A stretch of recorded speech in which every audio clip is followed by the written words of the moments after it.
Insurance news বিডির বীমা শিক্ষা অনুষ্ঠানে প্রিয় দর্শকবৃন্দ, আপনাদের সকলকে স্বাগত। আজকে আমরা কারিগরি বীমা বা ইঞ্জিনিয়ারিং ইন্স্যুরেন্সের ব্যবহৃত একটি বিশেষ শর্ত, যাকে নিউ রিইনস্টেটমেন্ট ভ্যালু বা নতুন পুনঃপ্রতিষ্ঠা, সংক্ষেপে NRV বলা হয়, সেই বিষয় নিয়ে আলোচনা করব।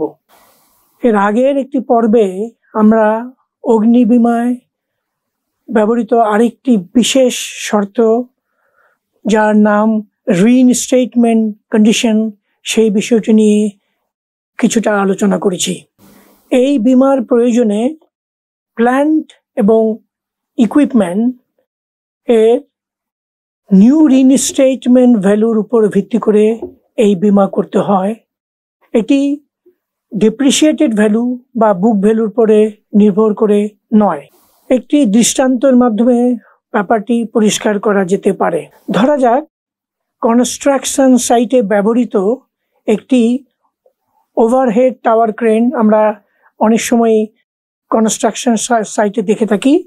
তার বয়স 5 বছর এবং তার বর্তমান বাজার মূল্য 75 লক্ষ টাকা, কিন্তু এই ইউনিটটির ব্র্যান্ড নিউ মূল্য হচ্ছে 1 কোটি টাকা। এখন আমরা যদি টাওয়ার ক্রেনের পলিসিটি নবায়ন বা রিনিউ করতে হয়, এখানে বলে রাখা ভালো যে ইঞ্জিনিয়ারিং ইন্স্যুরেন্স প্রতি বছরই নবায়ন বা রিনিউ করতে হয়।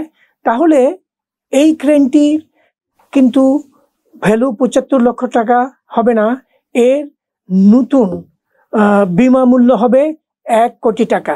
প্ল্যান্ট অ্যান্ড ইকুইপমেন্ট বীমায় স্পেয়ার পার্টস বা খুচরা যন্ত্রাংশ যদি ক্ষতিগ্রস্ত বা ড্যামেজ হয়, তাহলে বীমা কোম্পানি নিউ রিইনস্টেটমেন্ট ভ্যালু কন্ডিশন অনুযায়ী এর মেরামত না করে বা পুরাতন যন্ত্রাংশ দিয়ে এর প্রতিস্থাপন না করে সম্পূর্ণ নতুন যন্ত্রাংশ দ্বারা এর প্রতিস্থাপন করা হয়।